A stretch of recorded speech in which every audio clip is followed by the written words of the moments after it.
Hi, it's Chris from Learning Everyday here, and this is just a quick video to share some networking tips with you today.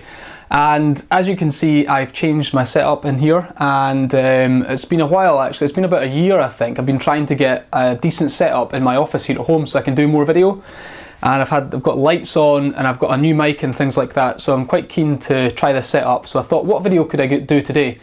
And something that's come up at a seminar, in fact 2 seminars over this last month or so, is about networking.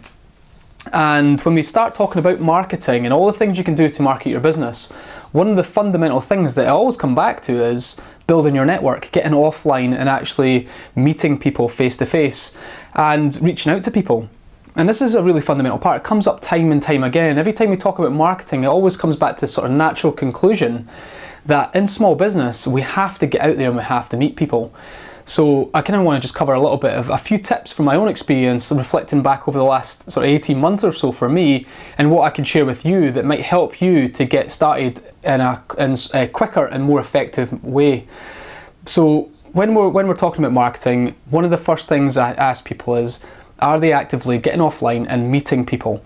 And this came up, I think, even 6 months ago actually. I was on a call with someone, and that was all their homework was to pick out some events, some chamber events, some events that are happening, some networking events that are happening in their local area, and get out and make some connections and sort of be that collector of business cards and that person that follows up as well. And that's the key part actually, is that what I've found and what I would have done better and quicker if I could go back in time and start all over again, is that I would do the same thing and get to as many events as I possibly could.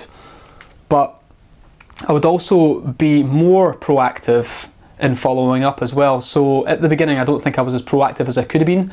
And as I started to make progress and realise actually no one else is taking control here, it seems that 99% of the people that go to networking don't follow up.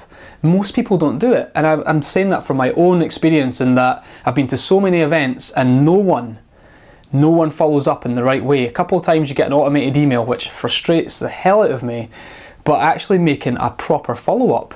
So what that really said to me was, I'm the one, it's me that's going to have to take control. So what we did is we built a CRM using Capsule CRM, and we collected the business cards. I've got hundreds of them, like 300 or 400 business cards just from being at local networking events all over the country. In fact, going down to England and meeting new people, and we'll get into that in a second. I collected those business cards, and then I was the one who was following up. I got someone to help me in some cases as well when we had a lot of meetings to catch up on, but really I was the one taking control. And now what we've done is we've started using a piece of software called Schedule Once, and that really makes it really simple. All I do is fire an email to someone that we want to meet up with and say, hey, let's grab a chat.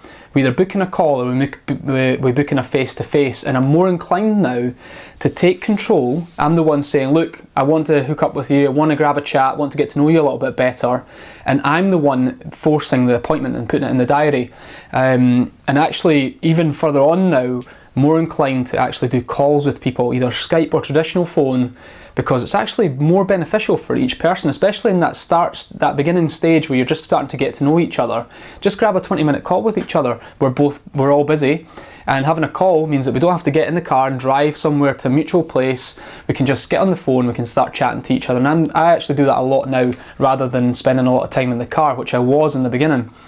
So just to summarise that, my point there is to take control. A lot of people don't do it for some reason. They just don't make the follow-up. You get home, take your business cards, and you set up some meetings, and you get out in there and meet people. Because as we've mentioned before, it isn't all about who you know, it's who knows you. And you really need to get to know people and build that trust and that relationship up with people. Absolutely essential. So take control, it's up to you. And like I said, 99% of the people aren't doing it, not properly.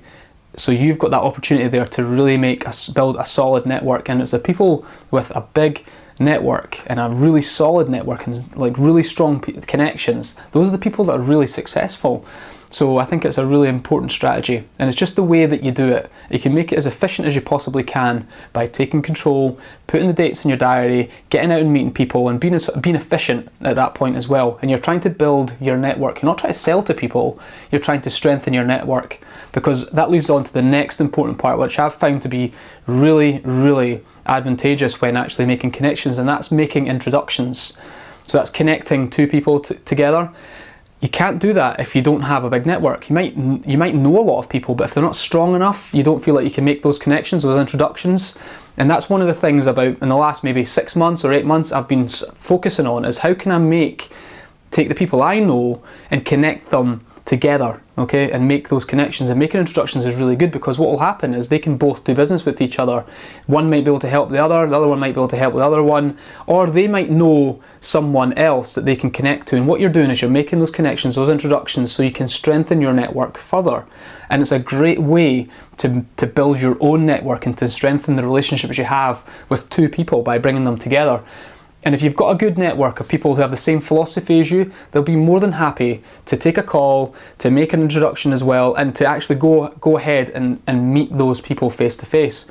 So if you don't spend the time with the foundation, you won't actually have the opportunity to make those introductions, which is ultimately that's the really great part of having a strong network, is being able to make those connections and those introductions. And that's what I enjoy, and that's what I'm enjoying at the moment. But the only reason I've been able to do that is because I've built up a group of people who I like and who like me, and that I want to bring them together. So spend time in the beginning, or spend time now if you haven't been doing it, following up and making those connections. The next thing I wanted to just talk about there, just quickly, just to kind of bring this full circle, is that I used to spend a lot of time going to networking events and meeting lots of people at once, but then after about a year, I quickly realised that actually I was wasting a lot of my time in a lot of those places.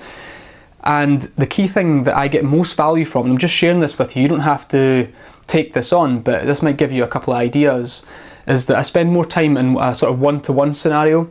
So I spend more time building stronger connections with individuals, that rather than going to many sort of group networking events. So try to not go to them so much anymore and spend more time looking at the people that I already know and how I can bring them together and strengthen those relationships. Now that might change.